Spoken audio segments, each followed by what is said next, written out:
All right, so just a little intro to me. We're going to talk a little bit about strategic positioning and how it's helped us increase sales, and a couple tips for you guys to walk through. This is what we'll kind of be covering. We found that I kind of broke it down into 3 steps for us. It was our rebrand, how we pivoted during COVID and prior, and then how we learned to kind of capture by example with our sales, with our clients. And then I'll touch on a little bit about what we do on our calls to try to garner the best response. So a little bit about who we are. We are Whitestone Branding. It was founded in 2013 in New York. I started 5 years ago, almost to the day. When I started, it was just Joe and I in a 2-person WeWork. So we've grown a little bit. We have a couple new members to the team starting today, actually, which is a great day to start to see everyone on SKUCon. And I think we're up to 17 people now. So we are moving and grooving on our end. Little bump in the road in 2020, but we're here and we're making it. I'm based out of Southern California now. I'm in Oceanside, just north of San Diego. Everyone kind of spread out after COVID, but we are based out of New York City. And I lived there for 10 years. So the first topic I wanted to talk about is just kind of building your brand and how our rebrand really helped us.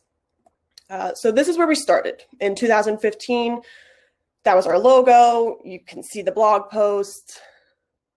So our branding was a little bit stuffy. It was corporate. It looked like an insurance company, and it really didn't reflect who we were. At the time, I was 23 when I started.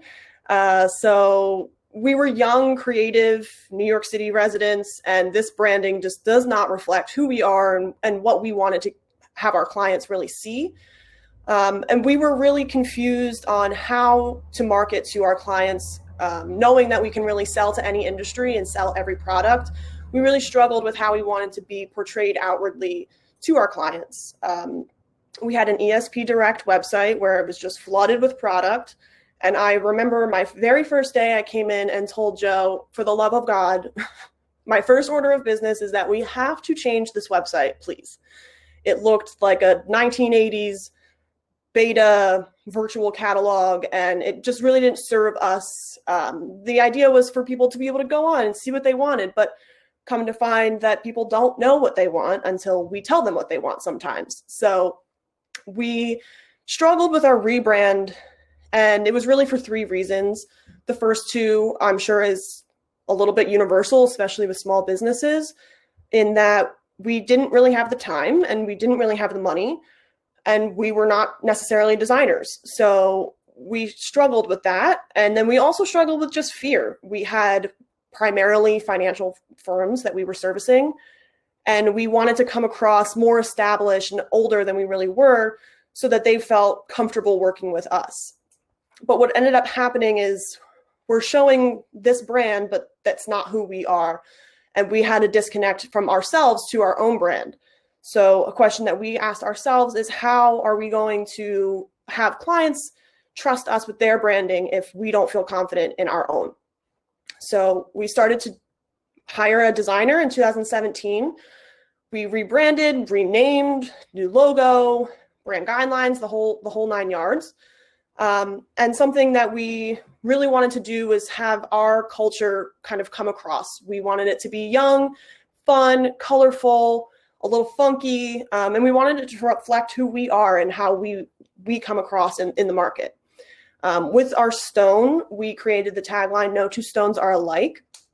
To do that, we wanted to really be able to tie a thread with our clients to say that, though we work with big financial firms, cannabis companies, touring bands, no 2 stones are alike, and no one of our clients are alike. And we are here to be a chameleon and a brand partner to really hone in on what they want and what they need. And that might not be the same thing for 2 people. So we wanted to drive that home. With our ethos pattern, we really wanted to create more of a value-based marketing with our clients. And something that Denise had mentioned earlier actually was building loyalty through values. And that's exactly what we were really going for. So we created our ethos as a team, came up with the 5 things that we thought were really important to who we are. And then we created some little icons and a pattern that we could use that really tells a story. Without the story behind it, it might just look like a pattern, but we have that background to express to our clients. So we came up with human, collaborative, reliable, contemporary, and original. And we use those all the time. Every offsite, we recite them. We want to really drive home that value system. So once we had our brand, we started to really create some content. Another way that we utilized our brand to bring in clients was to create a presentation template with our stone as the first page enlarged. And rather than having our little teal stone, we would have our clients' brand guideline colors superimposed instead to just show, this is our logo, but we are really a part of you. So it's a nice collaboration that we were able to utilize there. With our content creation, commonsku obviously made it super easy with all of their shops. We created trend shops on commonsku and then linked them to our website so that we still do have product on our website, but it's not product driven, it's idea driven. So we also created our swag lab, which is all of our blogs. We created a couple different categories for that. Yes, we can make it. So some of the funkier items people may not think about. Emerging trends, something that we know is going to be popular and we want our clients to see it. So they start ordering now and stop ordering holiday and December 4th. And then also brand spotlights, some brand names that we get good margin on, brand names that we like to sell, just to kind of hone in on not only can we do the smaller promo items, but we can also work with all of these larger retail brands.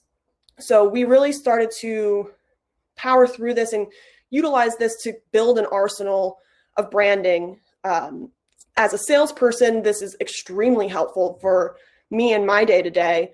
To be able to direct a customer to something like this while also showing them something tailored, it's super helpful. And we have kind of that starting base where you're not starting from scratch every single time. If someone wants to go and look, they can, but we'll also create something tailored for them every time if they want.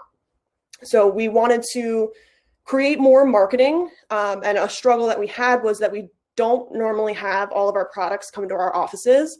So this was not an overnight thing for us. You can see on the page, on the headers there, we created those items, and this took time and money. We received overruns of all of our orders for an extended period of time, and then we paid a photographer to, have a photo shoot with all of our items. And in doing that, just that one time, we were able to really create our website in a better branded experience for our clients that are going on. And it also makes us look, we're at that time, we were maybe a company of maybe 10, less than, maybe 8. So we were able to kind of show that maybe we're a little bit bigger than we are just by creating all of this content. And we've found that marketing really helps to drive the data. And then data always drives decisions. So we were able to make decisions based off of what we're seeing back from our clients, the number of impressions, all the technical stuff, but also what are they responding to? We'll send out a monthly salesperson check-in to every client where our salespeople will pick their favorite items for the month. And in the beginning of the month, every client will get an email from their sales rep with their top 5 products. And we then are gaining sales just because they weren't thinking about that. And maybe it came at the right time, or maybe they just did something similar and they didn't know you did it. And then you get the opportunity in the future. So we've been using all of our content to really help to drive our sales. And again, this was not overnight and it wasn't easy. It did take time to do, especially as a small team. So it is something that you need to prioritize, but not expecting that you're going to receive it all immediately and get it all up there. Another piece of our content that we were really looking to create is some of our kits. Joseph has talked about the pizza prospecting once or twice, possibly at SKUCon last year, maybe. So we started, this was probably our first real foray into the kitting world for us. So we would bring these pizza boxes that are branded with Whitestone everywhere and a real pizza, and we would go cold deliver a pizza and ask for a slice of their time. we found that really worked with experiential marketing companies, and that's who we started to go after. So 2019, experiential marketing and event marketing was our niche that we really wanted to grow. Again, we did have all financial firms prior for the most part. So we didn't want to be pigeonholed, and we didn't want one big client to leave and then we're in a bad place. So we really wanted to diversify our clients so that we were better off should anything happen in one particular direction. Another kit that we did was our Fly Away With Us kit. That was in 2019 as well, over the summer. We did a custom DOP kit, power bar, some Tide sticks, all the things that you might need on a journey, on a flight somewhere, when we could do that long ago. And that was also very well received, and we got multiple orders for each item that was inside. So not only did we get those small orders, but we created relationships with our clients who then told us, thank God, I was just on my way to go see family, or I just got back from some event. And now we have a little bit more insight into who they are, what their daily life is like, without really trying to extract anything from them. They're openly sharing with us because we're treating them like friends. We want to give you a gift is how we kind of pose it. We also were able to really use these for all of our prospecting, which I'll get into a little bit later. And then our Good Fortune kits, which RIP 2020, we did this in 2020 and we were moving and grooving. Everything's great. Good fortunes for the year. Pun not intended, but hindsight is 2020, and maybe that would have been best kept for the following year, hopefully, but a little touch and go currently still. So once we had all of our kits, we realized that we can now use all of this for our own marketing. And again, this is not something that we thought to do prior, or we did think to do it, but we didn't want to spend the money. But now we were in a little bit better place. We're hiring more people. So we were able to create all of these kits, and then from there, that will help to kind of drive our marketing. So we created a cute little stop motion video of our Good Fortune kits, which we have on our website. And I think this is just a really good example of being able to show your client what they could be doing and how to get a better ROI on their products. There's nothing overly exciting, overly expensive in this kit, but it's a well thought out branded kit. It made people laugh. Everyone was responsive to it. We also had on there a little receipt that looked like a Chinese takeout receipt that was all of the products and their pricing. On the Fly Away kit, we had a boarding pass. Every page of the boarding pass would show one of the products that was in the kit so that they would have all that information. And then that resolution card, which you just saw, it was a nice little pullout with a credit card style card. And then we were able to ask our clients to fill it out, put their resolution on there, share it with us if they want.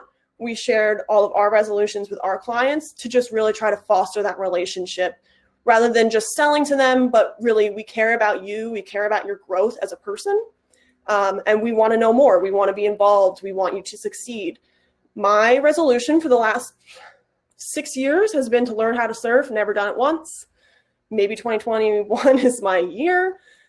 We'll see. It's a little touch and go still. And then COVID hit. And this obviously what felt like the end of times in March 2020. March 2nd to the 7th, we had our best sales week we've ever had as a business.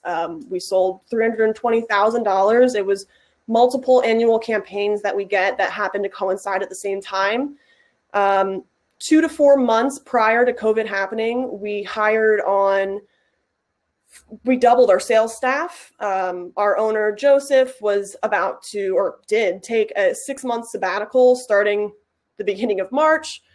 And obviously everything kind of came to a screeching halt. So 2 weeks later, we had 6% of the sales that we had 2 weeks prior. As a small business, obviously we needed to make some quick decisions and some tough decisions. And I'm sure everyone kind of went through this, and we did end up having to furlough people. We all were furloughed. We all were cut our hours, cut our pay in order to allow the business to continue on. I think if we didn't make those moves early, there wouldn't have been a business to return to. So that was kind of a dark time for us, and we really were not sure what to do next. And we spent the next month we took a little bit of a break, like everyone did, just for our own mental health and sanity. But personally, I did not want to just roll over and let time pass and see what happens and leave it up to chance. So we started researching hard, and we started looking into PPE. What can we do? How can we help? What are the problems that are going to arise now, and how can we help solve? We are all in a very solutions-oriented business, and this is just a new problem that we needed to find a solution for. So that being said, we realized that we really needed to kind of shift our strategy a little bit. We had already started doing these kits. They were really well received, and luckily for us, because we had already been doing this for a year, we felt confident to be able to go and sell it to our customers on how to turn that in-person event into something surprising and delightful for people to receive in their home in a time that really we all could probably use a couple of gifts and a couple smiles. So we continued on with our kits, and then we created our Out of This World kit, which is my personal favorite kit we've ever created. And it was a really big hit. We did a really nice box. We used that galaxy print on a gold bond color changing mug. We did a umbrella. Underneath it has the galaxy print as well, some galaxy goop, some pop rocks, and then we did some cool custom secret message decoder, top secret manila envelope inside. Being able to reach out to our clients and ask how they're doing, not only for, their well-being, but also for us to know, is this client that we made lots of money with last year, are they going to come back? We had a lot of experiential companies that closed. Personally, I use Trello as a pipeline for myself sometimes. I just started a whole new one after, because it was just columns of opportunities that just vanished or were being held, and I still have them there, and I still look at them sometimes. Just maybe this year they'll come back. But we wanted to create relationships with our clients, and we wanted them to know that we were there for them, whether or not they were going to order from us. We wanted people to have a smile on their face. So the picture of the Out of This World kit that you see is from a client. It was a new prospect that we had been emailing for months. She barely replied to us, to our follow-ups, to our prospecting, but we asked her for her address so that we could send her a small gift. And once we did, we sent her this. She took the time to send a picture, and she also specifically took a video of her daughter's ferret who loved the crinkle paper. And the fact that this woman took the time to take a video, upload it on Dropbox, hyperlink it to me, and show me kind of the joy that came for even just her daughter, that created that relationship. And then shortly after that, she snap bought 10 grand worth of Waterford glasses that were blank. And we're in the middle of conversation on a ton of opportunities with her. So just by sending this, that really created that instant connection together and allowed us to have a little insight into her world. Now I know about her family, and I can create better spec samples for her, more targeted. I can understand a little bit about her life a little bit better, having had these conversations. So we really tried to use our marketing and use our product to push forward in these relationships. We're all separate. We all want to be together. This did kind of create that little extra touch and that personality together. So from there, we realized that we can really monetize this. We sent over one of the Out of This World kits to one of our clients who's been a client for years, and great client, super nice. But they always did small-ish orders, kind of one-off, maybe a jacket embroidered or something. We had never done a big kitting project with them. So once we sent them the Out of This World kit, they said, we love this. We want to create something targeted and themed for our event too. So we came up with 5 different theme kits for them. Hope, who was one of our designers, came up with the designs for them. They wanted something fall themed. So this is the kit that we pitched, one of the kits we pitched to them, and they ended up going with it. And it was a $50,000 order based off of that one out of this world kit that got shipped out. So it does cost money, but at the same time, the opportunity that you're going to get to show your client what they should be spending their money on and to show them how much joy product can really bring them if it's very targeted. That was really what we were hoping to gain, and it worked. Our client then told us that they had not a customer, but a colleague tell them that he had worked for this company for 8 years and he had never received something so thoughtful from them. So just hearing that, I mean, again, the fact that the client heard that and then shared that with us, we created that bond. We made our client look good by making ourselves look good. We were able to show them, here's a great opportunity. Here's a great option for you. We can make it yours. We can take our branding and make it yours. We had someone who wanted to do an out of this world kit, and we did that too. We edited what we needed to edit slightly, and it was a world insurance company, and so it fit in very nicely with their branding, and we were able to capitalize on that a few different ways. So showing your clients the best thing that they can do will cost you money, but in the end, the opportunity cost of not doing it, I think the money was well worth it. It returned itself over multiple times. And we also have the marketing now that we're able to send out to people. We did 400 of those out of this world kits, and they're all gone. And my philosophy, again, as a salesperson, is if I don't want to send you a $20 to $30 kit, do I want you as a client? If you're not worth $20 to me, then I don't really need to be spending time with you. So I want to have a client base that is worth it to us, that we want to work with, and that we think has the capability of growing with us, rather than someone who's going to be, trying to get the lowest price, a race to the bottom. That's not for us. But it's important for you to know what your brand is and who you want to go after, so that you can kind of tailor your decisions based off of that. I feel like I'm flying through this, but that's okay. Actually, no, I'm not. I think it's almost over. So on the call, these are a few things that I try to do every time. Create my value. I don't want to sell just an item. I want to create a program. I want a campaign. I want a partnership with them. So I will sometimes have, if it's a beauty company, I'll have a few different themes in mind for whatever the time of year may be. Based on their quantity and budget, I can then tailor it on the fly. If I have a good, better, best in my head of different options, if they tell me their budget's 20, I'm good. If they tell me their budget's 100, I have options. So just keeping that in mind and telling them this is something that we've done before, which would be your humble brag. So I always try to have a couple high profile projects that I've worked on in the past few months that we can utilize to give kind of anecdotal evidence without being like, we sold to them, but to say, we just did this with XYZ, some major national or international brand. Without pushing it on people, they'll understand that you have that experience and you are the expert in this.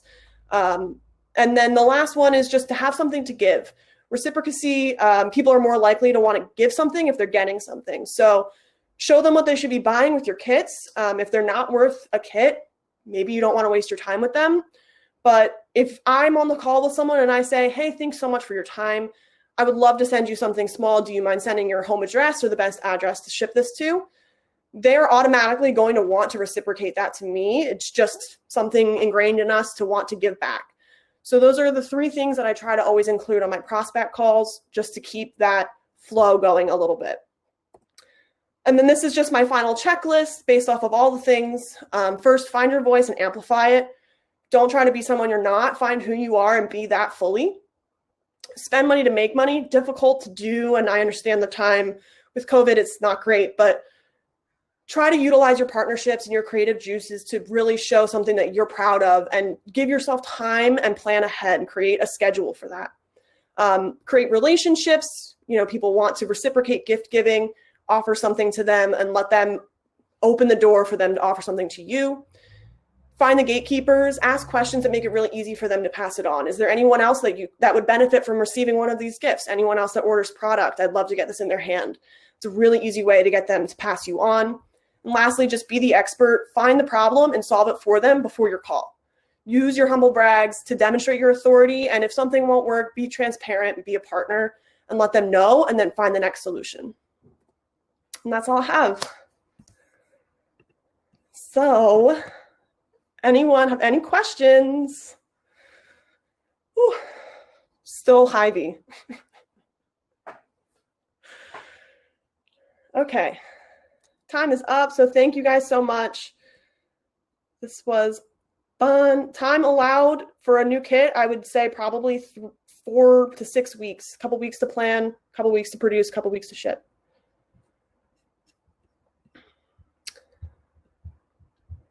Okay, I think I'm done. So thank you. Here to help with any questions if anyone has any.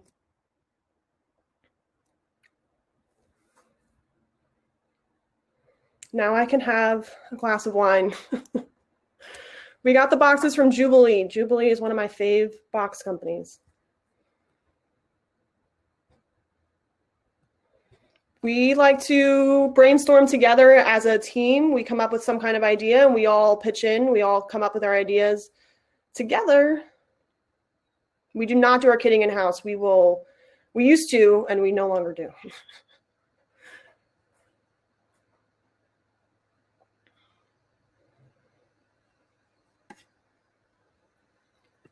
Hiring the first employee after me was one of my best friends from home of 10 plus years. I got her to move to New York, so that was an easy sell. And I think all the PowerPoints will be available after, but I can send this to anyone. We use a couple different people for kitting, a couple different fulfillment companies. We're using someone out of Texas, someone in Missouri, Jersey City, and Ohio, I think.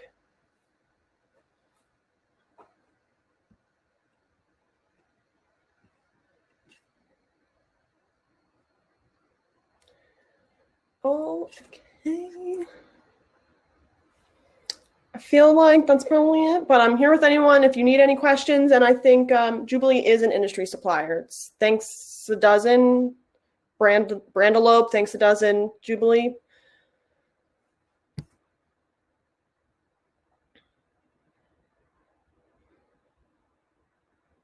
I would love to know about your in-house kitting. We are always looking for new partners for fulfillment. Resources for getting new prospects. We will try to create some outreach lists and go after specific industries targeted and utilize some of our past presentations for them to, kind of use those humble brags.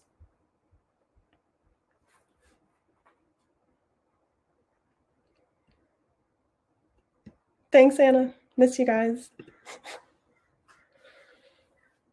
One day I'll get to Arkansas.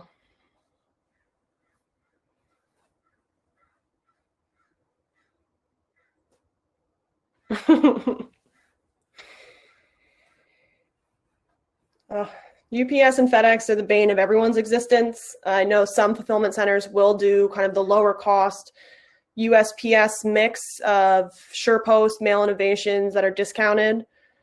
But shipping just sucks all around, really.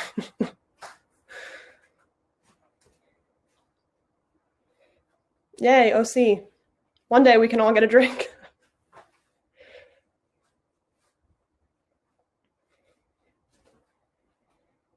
Yeah, sending the presentation, I will figure out if that's going automatically to everyone or I'm happy to send it to anyone.